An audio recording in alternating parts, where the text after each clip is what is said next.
While we are making progress in protecting working families, an enormous amount of work remains before us.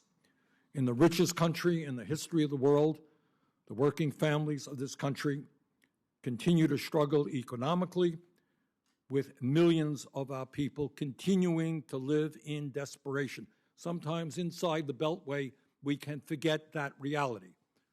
But literally speaking, 3 blocks from this building, there are people sleeping in tents out on the street, and the desperation exists from one end of this country to the other in every one of our states. Real wages, inflation accounted for wages in America, are lower today than they were 48 years ago. Think about that. Huge explosion in productivity, in technology, average American worker in real wages making less than he or she did 48 years ago. And frighteningly, and the young people know this, the younger generation stand an excellent chance, if we don't turn it around, of having a lower standard of living than their parents. In other words, we're moving in exactly the wrong direction. Today in America, over half of our people are living paycheck to paycheck, and millions are trying to get by on $8, $9, $10 an hour, which in my view is a starvation wage. In terms of health care, we remain the only major country on earth not to guarantee health care to all people, and yet we pay the highest prices in the world for health care. 90 million people are uninsured. 1 out of 4 people cannot afford the cost of a prescription drug their doctor prescribes, because we pay the highest prices in the world for prescription drugs. Over 500,000 Americans are homeless today, and some 18 million households spend at least half of their incomes in housing. How the hell do you survive when you spend half of your income in housing? Meanwhile, while working families struggle, the very richest people in this country are doing unbelievably well. 2 people own more wealth than the bottom 40% of the American nation.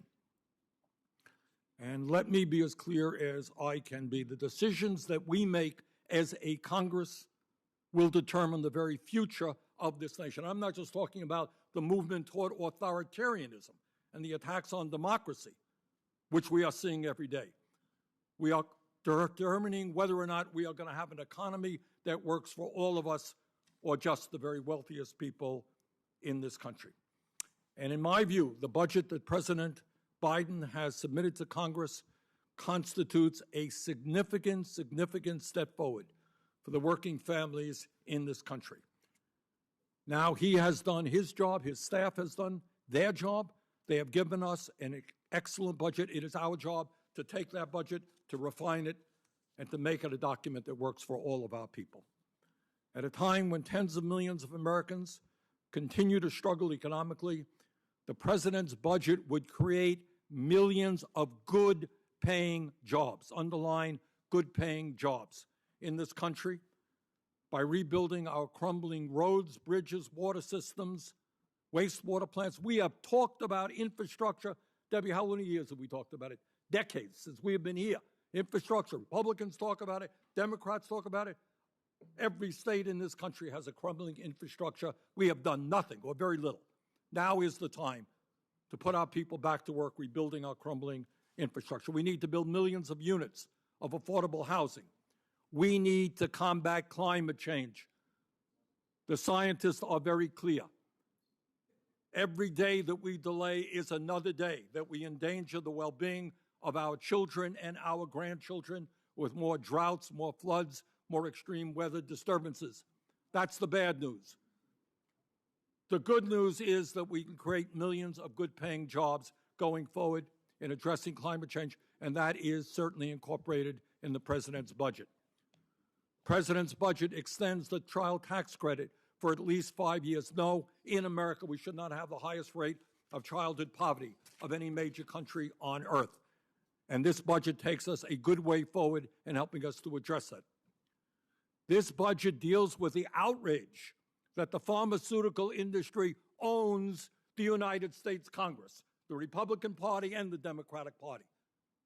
For too many years, their lobbyists, their campaign contributions have resulted in the fact that we pay by far the highest prices in the world for prescription drugs. The president's budget begins to tell the pharmaceutical industry, yeah, Medicare will negotiate prices. We can raise up to $500 billion. which, among other things, we can use to expand Medicare to cover dental, hearing, eyeglasses, and lower the age of eligibility. Millions of younger workers want to get into Medicare.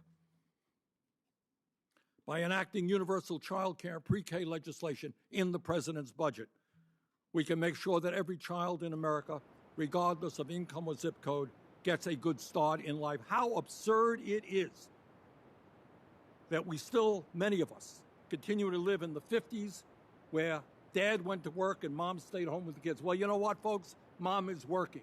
Dad is working. And the children of this country are entitled to high-quality child care. That's what this president's budget begins to address.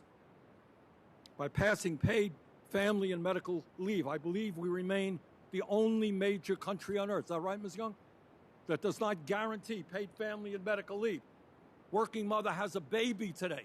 She's got to go back to work in a week from now. Is that what a civilized society is about? Only major country on earth not to guarantee paid family and medical leave. This budget begins to move us in the right direction. This budget, the president's budget, begins to move us forward in terms of providing progressive tax legislation that finally asks the wealthy and large corporations to begin paying their fair share of taxes so we can begin not only to raise the revenue that we need, but to end the grotesque level of income and wealth inequality that exists in America. So here we are, folks. We have come to the worst year in our lifetimes. We are making progress, but I would hope that everybody recognizes that we still have a very long way to go. And I want to congratulate the President, Ms. Young, and the administration for giving us the framework of moving forward. Now, they've done their job. Now we've got to take the ball and run with it. We've got to refine that bill. It's not a perfect bill. That's our job. That's what the Congress does. So I look forward to working with my colleagues in the Senate and the House with the administration to make this just an extraordinary piece of legislation that finally addresses the needs of working families.